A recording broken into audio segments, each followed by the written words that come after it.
So it's like these saunas are made for bathing. So it's sauna, bathing, sauna. Now I think I've known two people in my lifetime who were actually born in their saunas.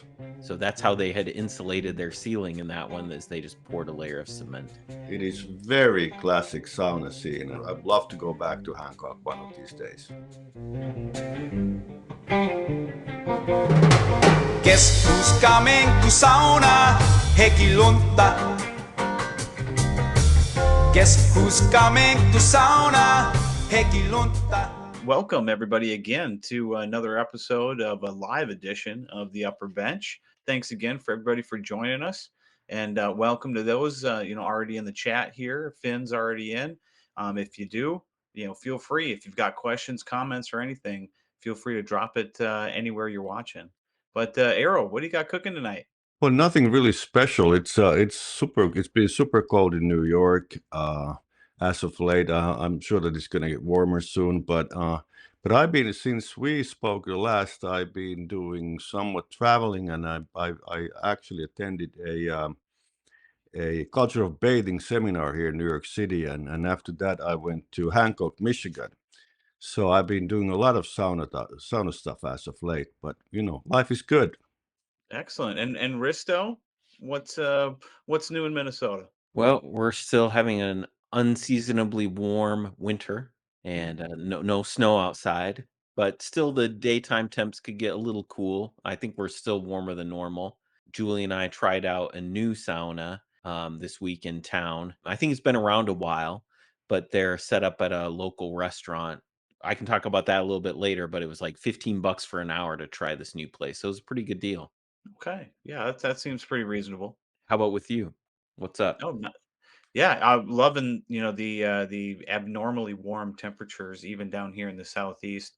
I was out there in a t-shirt today stacking wood, working up a good sweat, so I probably would have been in a t-shirt anywhere. But it was fun. It was good. Sun was out.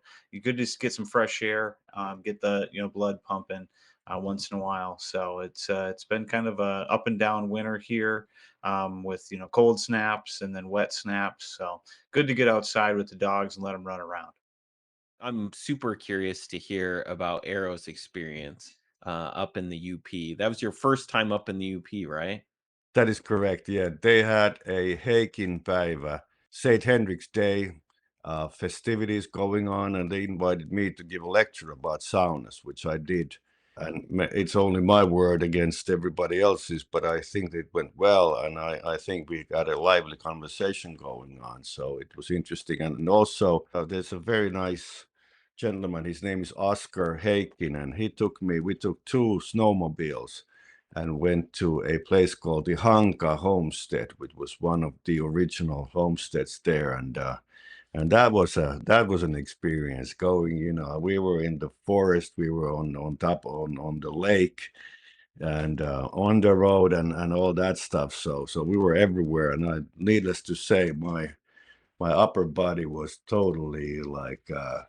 I don't know what to call it, but it hurt. Everything hurt when I was done, but I loved it. I truly loved it. So a couple of good saunas where I was in a couple of good saunas, one of which I know that Risto has been as well, gym sauna. And so it was a very interesting thing. And also something that I'm sure that we're going to talk about here today is like these were old school saunas. Like they were built the same way, with handmade heaters, and the setup was the size was almost exact the same as well. Actually, I did not use that, and I for the life of me right now I can't remember. Risto, did you meet a guy who was born in his own sauna? So you Yep. met him as yeah, I went there as well. I did we didn't heat the sauna, but I met this guy. So I'm now I think I've known two people in my lifetime who were actually born in their saunas. Wow, that's amazing. I mean, how many renovations do you think? Would you still say there was a few times where they had to maybe change out the benches and change out the paneling, or is this a Centurion sauna where it stood the test of time? I'm not an expert on that part, but I would say that the interior is exact the same as it's always been. There are log saunas, so there's nothing on the walls are exact the same as they always been. I would assume that it's the second generation of heaters, maybe, most likely, and maybe new benches, just maybe. The one sauna that I was in, that this gentleman who was born in it, he told me that the upper bench was original. So that was original. The lower bench level had been replaced, but the upper bench was original. So they were extremely original. Extremely original, all of them were. Very Yeah. cool. Yeah, so I've been in that one. I haven't used that sauna, but I've been in there. Last year for the Sauna Week stuff, they put on a sauna tour where you could buy a ticket and then they give you a little map and you would go and see different saunas up in that area. And his was one of those saunas. So I got to meet him and then other people were kind of coming through, but got to ask some questions. So it was originally a smoke sauna and then it has been converted to have it has a continuous wood burning heater in it now and they put a shower and everything in there. But that one was interesting because I was looking up through the ceiling boards and I could see a crack and I saw kind of a light colored thing and I was curious. I was like, what's up there? And he said cement. So that's how they had insulated their ceiling in that one, is they just poured a layer of cement. I Interesting. suppose. Yeah, I didn't see that, but yeah, yeah. No, it very very interesting, and also kind of the discussion about radiation. That these are, and you're absolutely right. They were first, obviously, they were all smoke saunas back in the day, but then they were converted to and because they made them themselves, because that was the thing.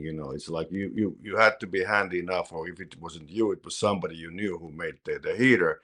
So those are plate steel heaters, and there's kind of a generation of American heaters there at that area, which are a little like thick welded metal, and it's just like I was not sitting that close to the heater, so I did not feel you know any disturbing direct radiation.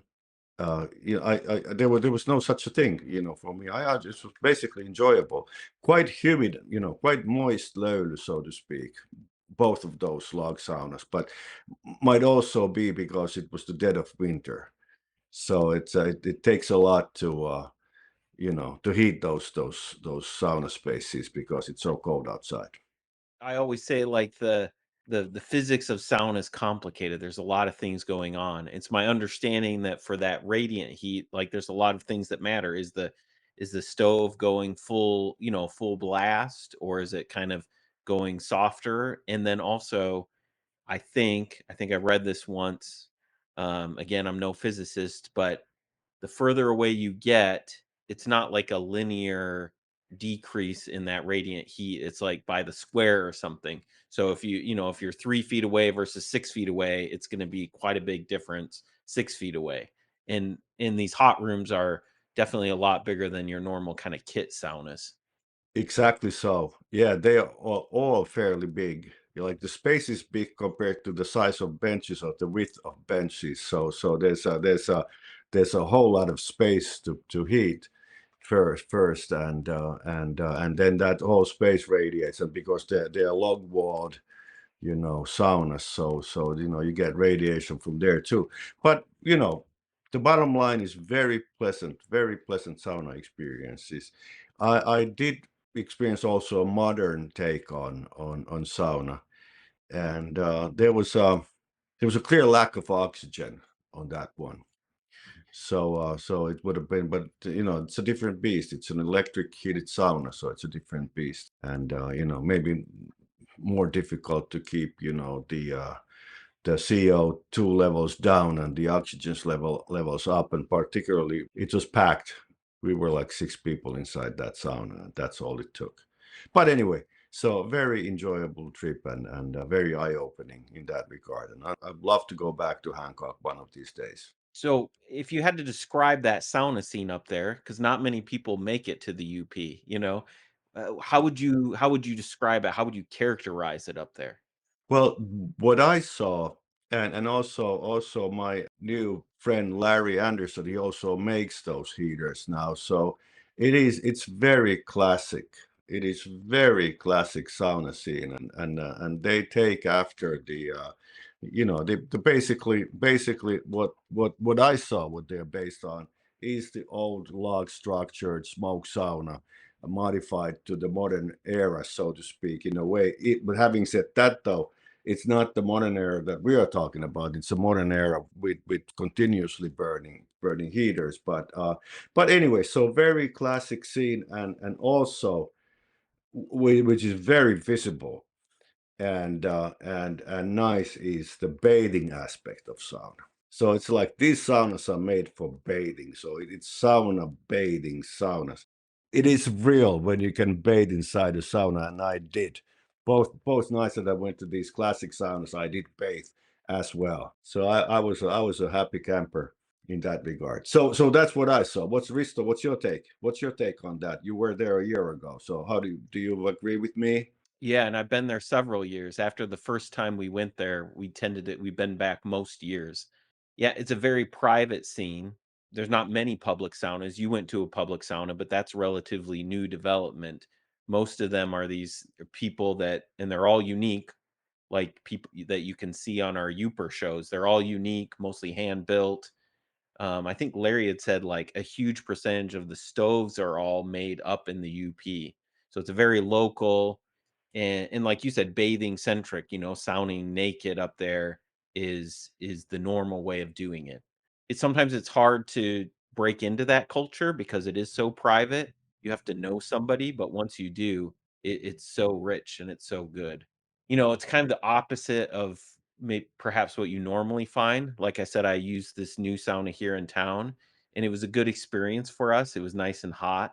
They had an Iki stove with lots of rocks. The radiant heat, it was actually a little intense for me. It wasn't what I expected, but maybe it was kicking out a lot of radiation from the door. But it was nice and hot, and they had a cold plunge. So that's always better than no sauna at all. But I experienced the same thing that you did in that public sauna is there was definitely a lack of oxygen. There was no air intake for the stove, I don't think, this wood burning stove, and just two vents up high.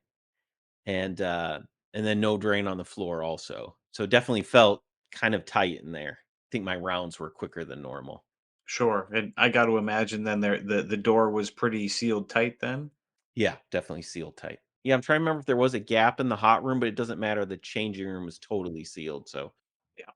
Yeah, true. But yeah, man, but in general, what a pleasant experience. Finn was asking this. There's a public sauna in Hancock, and yeah, Takka sauna. There's a public sauna called Takka by the water in Hancock.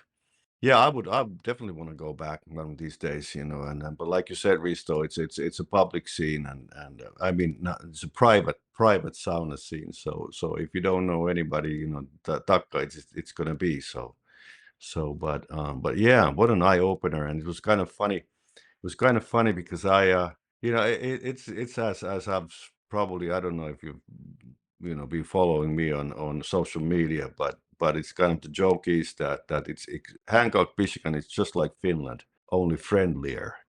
So so it's the people are so friendly, and it was so interesting to be there. So it's truly a great start to my year of lecturing about saunas. Excellent. Excellent. And then Eero, where's the next stop on the sauna lecture circuit? I'm going to be in Portland, Oregon, and I'm going to give my lecture on February 20th.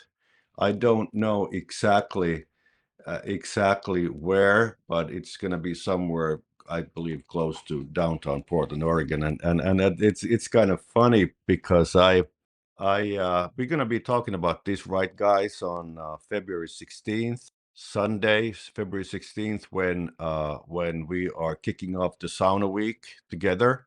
So I'm what part of my lecture is I'm telling about my first American sauna experience, which was 1981, close to Portland, Oregon. It was in Beaverton, Oregon, and that was kind of a classic American old school gym sauna kind of a place because it's had a wall to wall carpet. Don't throw water on the rocks and bench heights and everything. No ventilation, no nothing. So it was kind of an interesting thing. So that's part of my lectures to give something, to tell people how I got into the American sauna, and that was 1981 in Portland or Beaverton, Oregon. So Full circle. correct.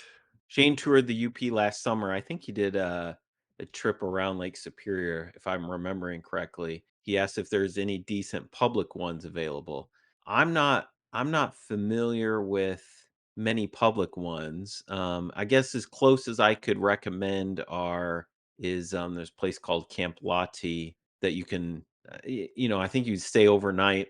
I'm not sure if you're able to just use the sauna without doing that, but they've got a pretty good sauna right on Lake Superior. Otherwise, Airbnbs are the way to go. We've used all kinds of amazing saunas up there on Airbnbs that are like right on Lake Superior. I was staying at an Airbnb while in Hancock, and they had this. That little did I know that they have. I think there's still some action going on at the Ilo heater company, and but anyway, so that Airbnb had an Ilo heater. I did not pay enough attention, but I didn't get that to work for me. For some reason, they'll have like a timeout thing, and it's like 5, 6, 7, 8 minutes or something. So it turns itself off so fast that you actually don't get it warm enough. But it was only me. Probably it was only me. But Yeah, it has those old school controls, on those sauna things. That's always anytime I run into sauna controls that I've never used before, it's like, you're trying to guess to figure out which knob and how far.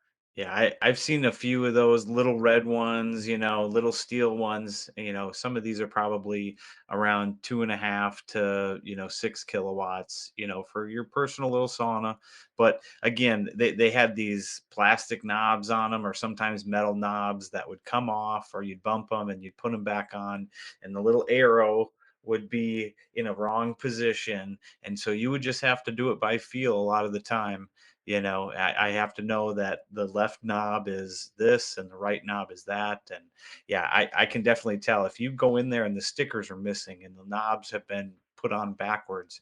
Sometimes it's maybe best to just kind of maybe I'll get it on the next round. how do you guys feel now talking about the old school like a cylinder kind of electric heater?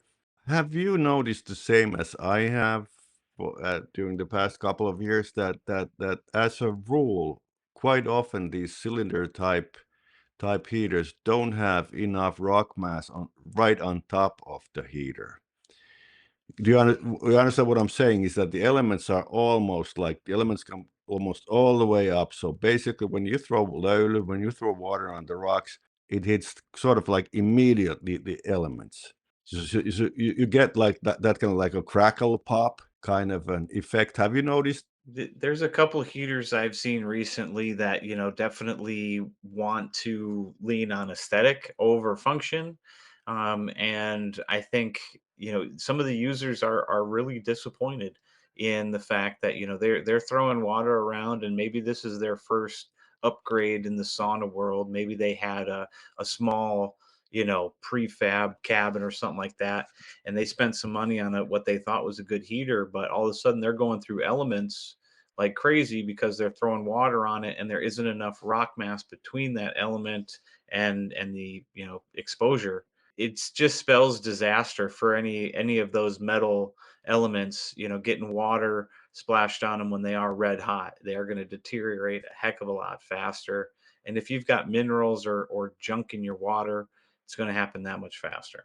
Have you also heard that crackle pop? That kind of that's not like the deep like a sauna, but Everybody's heard that, and especially anybody that grew up with a range or an oven in their kitchen with the coil, heaters, where maybe a pan was fresh out of the dishwasher, still had a little water on the bottom of it. You went to go boil water, and all of a sudden you're getting that hiss and pop because you got water hitting a bright red element. Same with a coffee maker. When you're dripping a little bit out down the side and it hits that hot plate, not what you want. true. Yeah. That's so So, true. so what do you think the solution is? Is the solution just that they need to just pile more rocks on there? That's a good question. So what is that like a fundamental, structure issue, or can you actually go around it? Because obviously what you can do in these cylinder type of heaters, you can throw water on the sides. But that's also is kind of a different kind of low experience. So it's just like it's not that bad when you throw water on the side, but Risto with the International Sauna Association back in the day. So I made this rookie mistake when I started going there in Helsinki, Finland. So I was like splashing water on the rocks. He goes like, "That's not how you do it in the smoke sauna." It's like that's the absolute wrong way. So what you do is you take one spot and you pour it slowly so it penetrates, it goes as deep as possible, and then it comes back up and really kicks butt.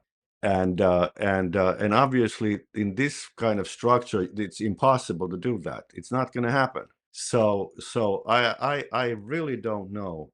Uh, and we should talk about those old school plate steel heaters as well, because that's also kind of a thing about the rock mass and the structure. But I don't, do you guys have a solution to that? I don't know. Yeah, I mean, I would just say pack more rocks on top. Shane is saying here his cilindro works fine, and I've sounded in Shane's sauna with that cilindro, and it was good. Same for Elo and even some Hooms here in town. Maybe people aren't just loading it up enough, or maybe the rocks are starting to crumble, and so then it's maybe the levels going down. Were you able to see on that Elo that you had at your rental? Were you able to see how many rocks there were above it? Well, as a rule, what I've seen, and I've seen plenty as in the last couple of years, there's like two layers of rocks max on top of the heater. So it's definitely, I mean, the elements on top of the elements. So it's definitely too little.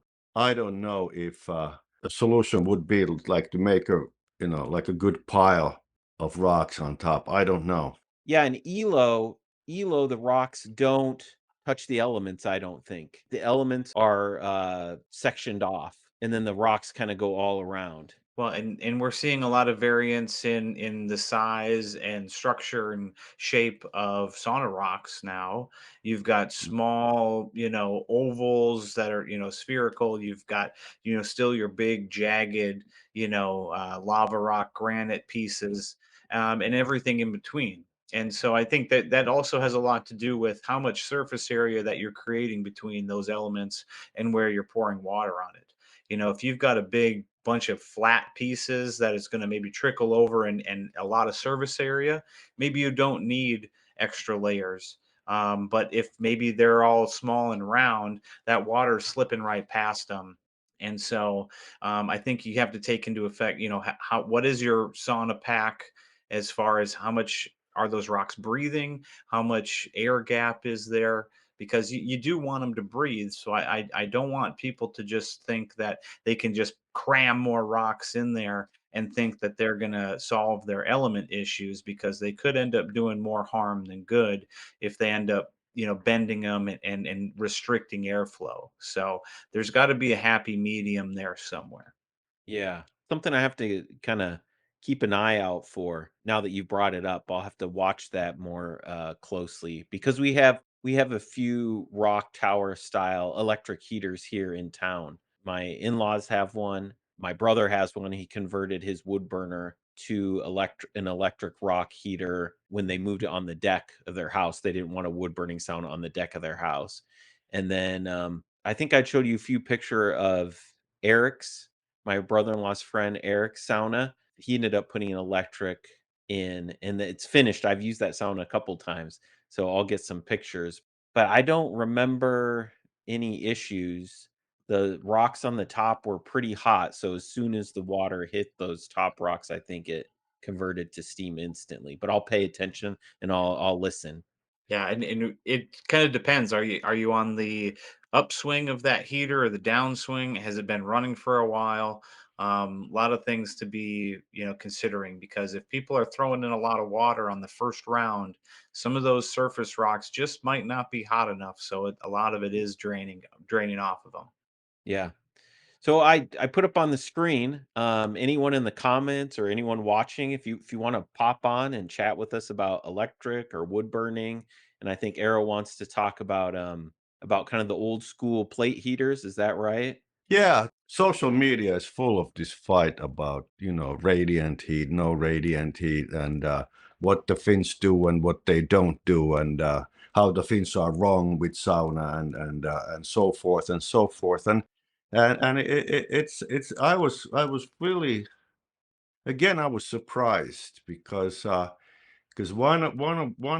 heater that I used was able to sauna bathe with was one of the old school brands, the American made brands, but that was a Nippa heater, and one was a homemade heater. And I was expecting like a lot of Banya type direct radiant heat. And apparently maybe there was, but I was sitting both times I was sitting so far away from, because it's like these saunas are big. Yeah, big in space. So it's and also the heater is the heart of the sauna. The heaters are not pushed into a corner like very often in the modern sauna. They are there like basically smack in the middle. The only thing that is new to me was that fairly often I've seen, the smokestack comes from the right smack in the middle of the rocks. So it's just like you basically when you throw löyly, you pretty often have to go around the smokestack. And that's not like back home they try to push that smokestack at the back wall or wherever. So it's not like in between you and the throwing water. But anyway, so my point being that they talk about positive ions, they talk about negative ions, and so forth. Not even, my host Oscar was throwing water on there was like this metal lip before because he didn't aim too well. So there was this metal lip, and then there were the rocks. So he was even throwing water on that metal, and it was not that bad. It was not that bad. So back home in Finland, they skipped that phase. They don't do heaters like that anymore, and they have good reasoning why they're not doing those. But I would be happily living with one if I had one. And also what seems to be also true is that they are very wood effective heaters. So it's like apparently they use less wood. That I don't have a problem with I like to use a lot of wood, when I'm using my saunas, my continually heated saunas. So that's kind of a thing, and you level the heat and so forth with how many logs you put inside the in the heater. But anyway, so my point being that I learned a lesson during my trip this time, and I've been told, and I'm gonna experience that, I'm sure soon also, that there are heaters who are like radiate so much that it's unpleasant. And like you said that you had, Risto, you said it's a little bit like, like too much. Yeah, Oh, yeah. I was telling absolutely. Julie, like I went to the Bonnie in Chicago a few weeks back, and that had like radiant heat, but it was very deep radiant. It was very nice. I actually liked it quite a bit. But the stove at the mobile one that we used, it was just, it was going. The air temp was like 185, 190, and it was too spicy. It was just a little bit too much radiant. So it really there's so many variables. You can't just say one setup is good or not. It depends on the size of the room, and a lot of times you see as the room gets smaller up in the UP or in northern Minnesota, they'll put some sort of protective barrier between the stove and you. Yeah. Exactly. Exactly. I have to stop this discussion for a moment because Wade is asking, and Wade, you should come online. But Yeah. Wade is asking, Morning, like, Wade. have you guys have been in any saunas with the homemade stove made from a 55-gallon drum? So now I have to reveal that I am actually, I told the gentleman before we started recording this, but I'm a happy owner of a smoke sauna that has a 55-gallon drum. So I am I but that's the smoke sauna part. But anyway, so maybe one of these days you guys are gonna experience my smoke sauna. It's actually it's not mine, it's my wife's, but we own it now. Awesome. No, I got to imagine with a 55-gallon drum, is there maybe a metal plate on the bottom, for the fire? I mean, Of otherwise you'd course. burn kind of through that. Of course, yeah, yeah. You have to modify it, but that's basically it. That I think that was like not here in the U.S., but I think that was quite common back in the day to utilize those barrels. When I first went, and this was 40 years ago, 40 years ago when I started going to using that sauna. I was really surprised. I've never ever seen anything like that in my life, but it works well. Risto, I'm seeing another square on my screen here. Hey, Oh, Wade, how are you? I just clicked the link in the live chat, and I guess here I am. Yep. Perfect. Yeah, Perfect. you And are. you now have malware, and we will be draining your bank accounts, but everything is good. Hey, good to have you, Wade. What do you know on a Sunday night? I'm happy that you're chatting about the Elo stoves.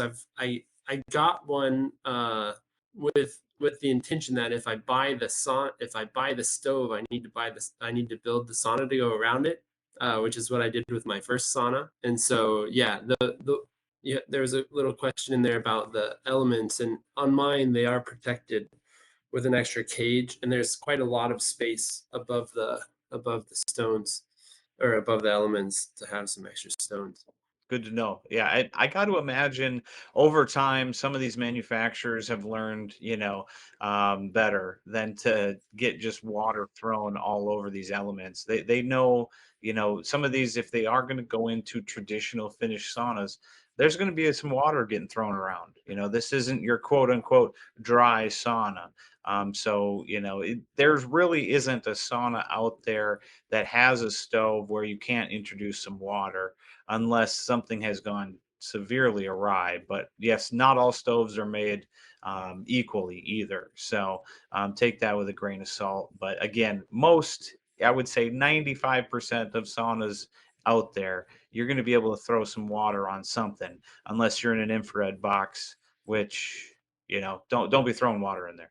I've been to some gym saunas where there's like one layer of rocks and then the elements stand, way above that layer of rocks. That's kind of sad. Hmm. And Shane asks, Elo, was it the original rock tower heater? That's a good question.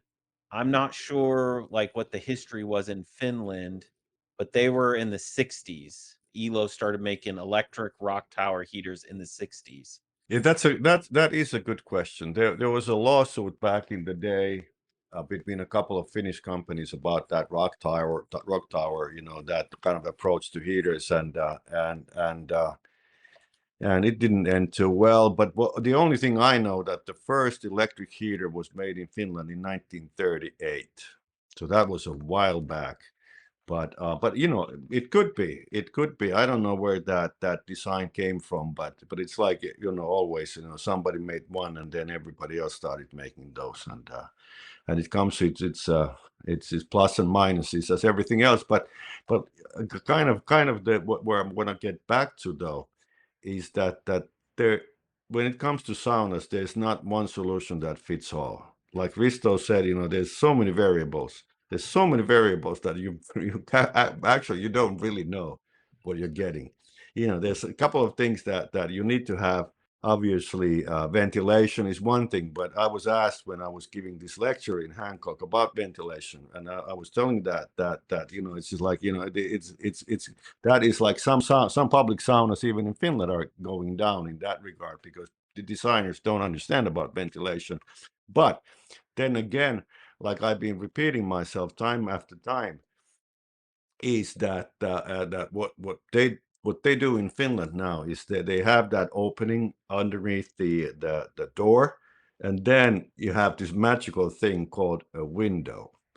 So so it's like when you feel that you have you're getting lightheaded because there's too much CO2, you open the damn window and you're good to go. So Right. that's also an option. And anybody who's might be kind of thinking, well, hey, Arrow, you're going to let all the heat out. Well, there's a big I want to dispel that here right now, because if your room is good and warmed up, those walls, those benches, those rocks, everything is up to temp. Letting cold, fresh air into your sauna is only going to maybe drop it by a couple of degrees for a little bit of time, because it's going to get right back up to that temp with everything else radiating. So it's not a bad idea to, leave the door open for a second and air it out if you are feeling a little lightheaded or something, or if it's just maybe feels a little stuffy. You know, maybe you're not getting good circulation. You know, maybe the wind shifted outside and now it's created a vacuum or something. You're getting some backdraft. You never know. So again, it never hurts to just flush it out, get some fresh air into the hot room once in a while. Yeah, and Wade, Arrow said there's no just like one setup. Wade had made this post online, kind of stirring the pot. You just got back from Finland, and you visited the sauna village, and I'll let you tell people like what you found, but it was a fascinating observation. Oh yeah, that's right. Well, and actually, one note on that last item about opening the window or the door. I've been in some Russian banyas where they'll do the platza and then they'll kind of specifically open the door to let air in. And I've seen videos of people doing platzas where they'll open a window kind of in the middle of the person laying there and to circulate some cold air, and close the window again, and then steam it back up and just get back after it. So I do think that fresh air is I've seen it pointed in like purposefully done in some banyas. Gotta love it. And you can't argue against it. Fresh air is great. Yeah, yeah. Well, and I think what you're maybe referencing was my comment about the benches. Yeah, in those old savusana cabin style savusanas, there was a very common theme where it's just like you go into the sauna, the stove is on the left or the right, and then there's just like one kind of upper bench, so to speak, maybe a couple steps or maybe not, to just like one bench that you sit on. But it didn't follow the so-called law of Löyly. Almost none of them did. And so yeah, I threw a whole bunch of photos up of some of those saunas that didn't have that. Well, yeah, and the more and more I experience and think about it, like I don't really love the terminology, the law of Lolu, because the very first saunas probably broke it. Like if you think about like the Native American Inipi or the tent sauna, probably way back in the day, you're sitting on the ground, the Mhm. rocks are at that level anyways, it's breaking all kinds of sauna rules. But I do think there is some good guidance about where you are in relation to the stones and the ceiling and everything. But I view it more as kind of like the guidance of Lolu or something. Yeah.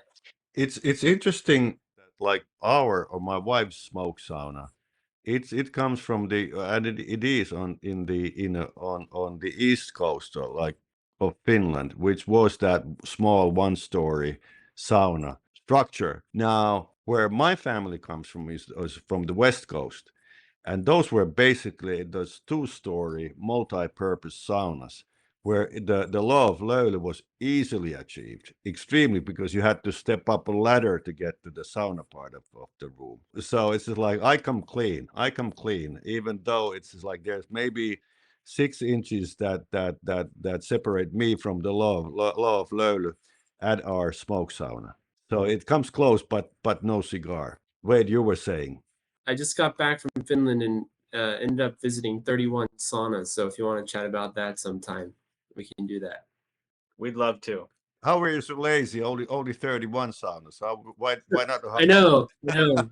Yeah, well, a few of those days were at one house that had a sauna with some friends over New Year's. So if I would have skipped out on my friends, I could have visited so many more.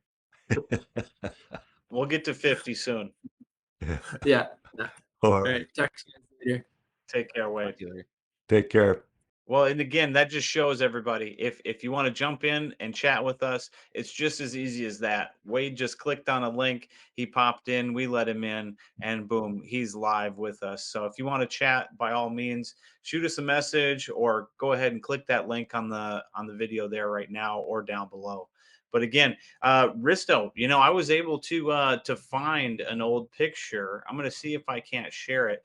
But Eero, you're going to get a kick out of this. This was one of my first stoves ever, and we've been talking about kind of that old design. This was an old, this is a welding project. But let's go ahead and take a look here. Let me know if you can see that.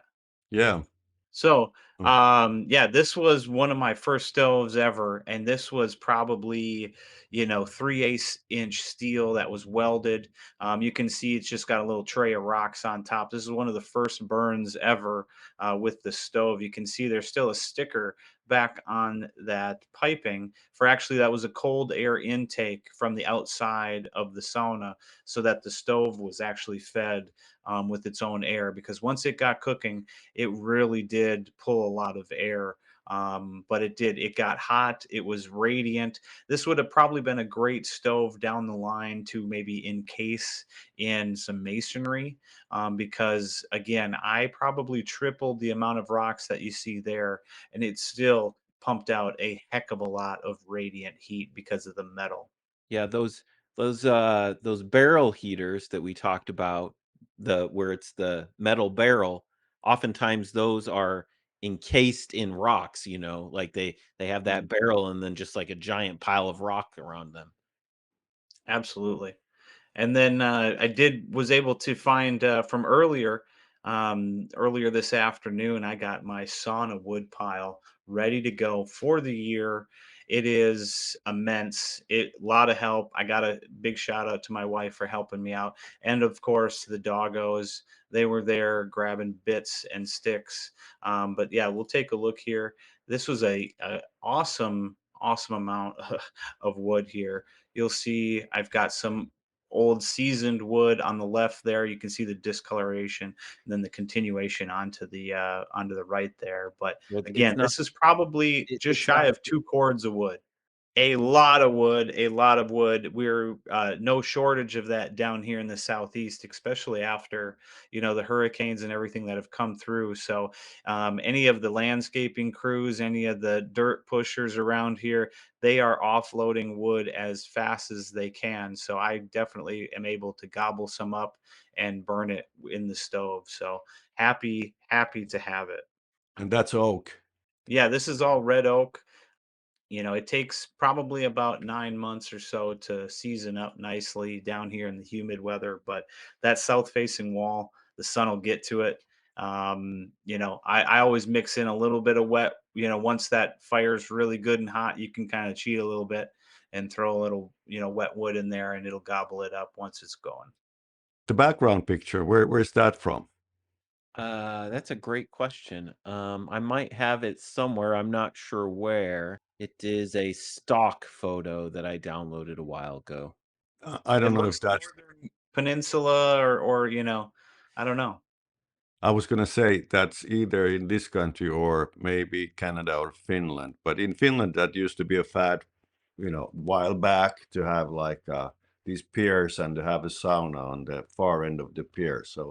But it looks very beautiful, regardless of what. What else do we have coming up here, guys? I know we're trying to do this Sunday night thing maybe a little bit more frequently, on a more of a frequent schedule, probably weekly.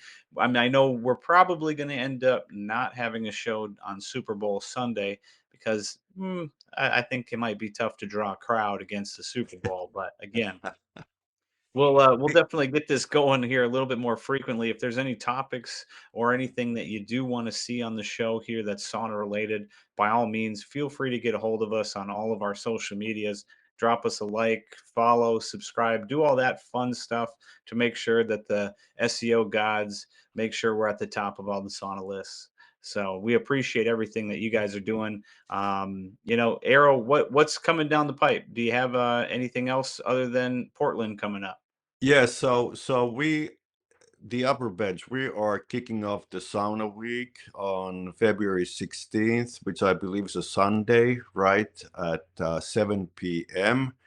And then I'm going to be interviewing or moderating a discussion with Mikkel Aaland on the 22nd. And I hope that I'm going to be back home in time to do that because I'm taking a red eye from Portland. So I should be home like at noonish, and that's going to be, I believe, 2 p.m. Eastern time. So that is what's happening in the near future. And is Uh, that in person? Is that discussion in person? no, No. it's virtual. I believe Mikkel probably is on the west in the Bay Area, I would assume. I'm not sure. I met him. I met Mikkel here in New York, and that's something that we have to cover at some point because it really is. You know, I attended that culture of bathing seminar here in New York City, and what we call a performance sauna. I don't know if that's the right way to describe it, but you know, with this Aufguss stuff and music and programmed heat and whatnot, that's kind of an interesting thing that we should cover eventually. It's kind of healthy and it's kind of good because you know what the alternative is. You know younger people spending their times at bars, getting to know. Now you can, you know, strip yourself semi-naked and listen to loud music in a hot room.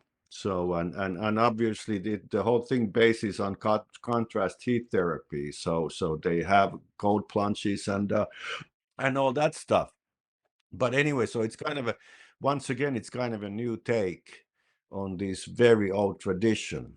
And I don't only hope, I know that a lot of people are going to be introduced to the contrast heat therapy by this kind of activity. I've maybe said this before, not so much my cup of tea or my scene. I'm more likely to be found stripped down naked with a bunch of older Finnish American guys and soaping down in the UP. That's a little bit more my scene.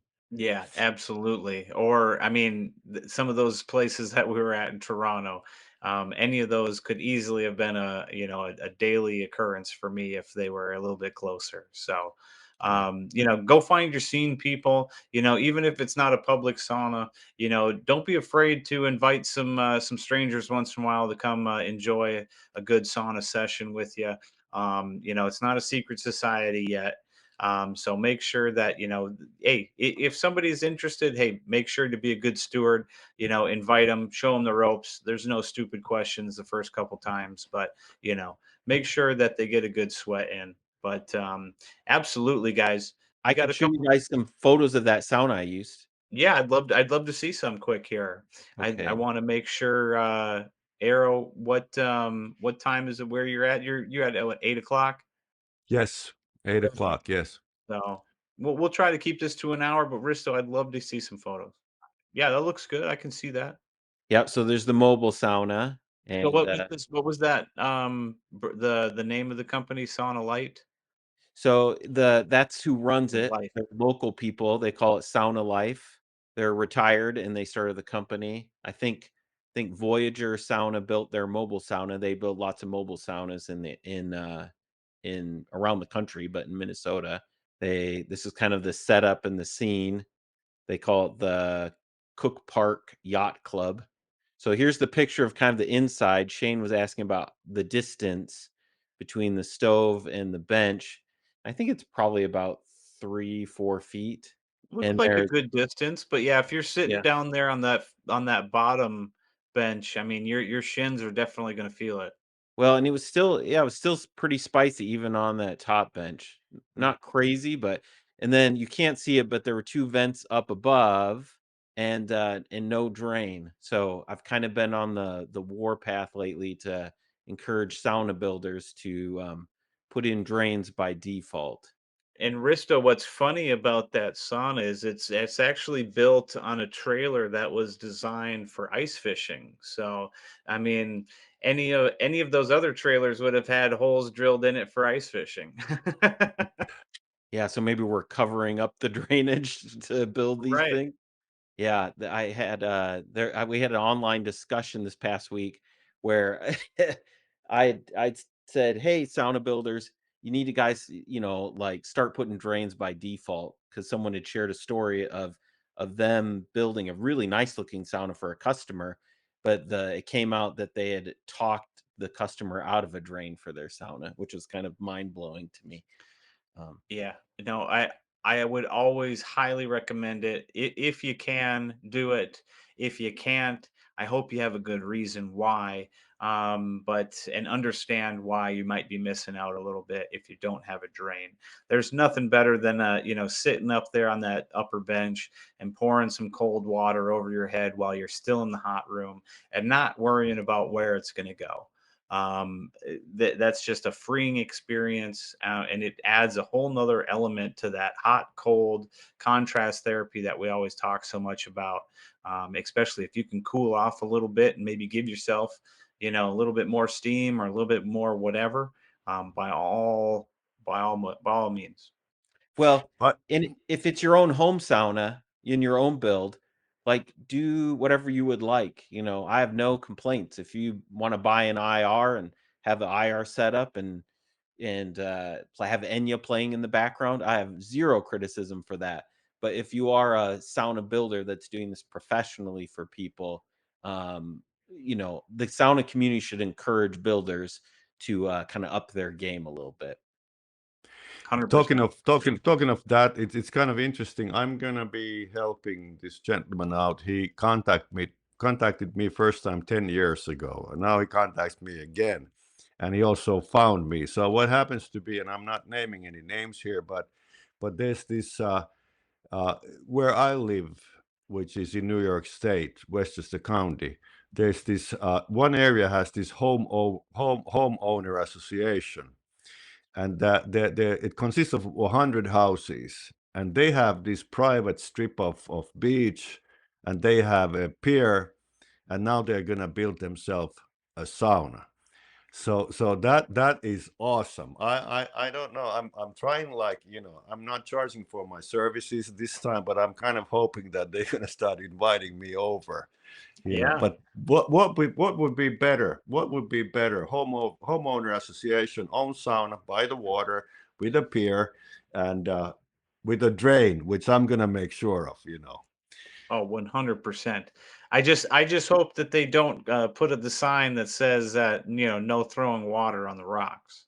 Here, here, here, here. Yeah, yeah, yeah. Yeah, obviously. Let's not go there right now.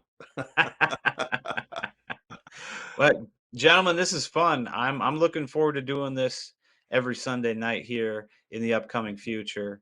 Any closing thoughts or anything that you'd like to share here before we cut her down? Shane had asked about sauna days in May this year. I'm not sure if I'll make it. But you That's guys, do either of you have plans in May? I think it's in north of Duluth. up by Two Harbors there. Maybe. Yeah, I don't know yet. I'm probably going to be traveling, not there, but I'm going to be traveling in May. I'm fairly confident. It may happen that I'm gonna go to the Fin Fest, and I can't remember when that is gonna take place. Uh, we have the February 16th. There's a good chance that we have a surprise for you, and it's a musical piece, but we'll see how that goes. I'm looking forward to it. I haven't even heard the teaser yet. So Arrow, make sure I at least get to share in the surprise. For sure. Okay, thanks, guys. Thank you As guys. It's always, been it's been a pleasure. Again, everybody watching, everybody in the comments, thank you so much. Again, if you've got comments or anything that you want to see, anything that you want to talk about, drop us a line. And again, we'll talk to you guys real soon.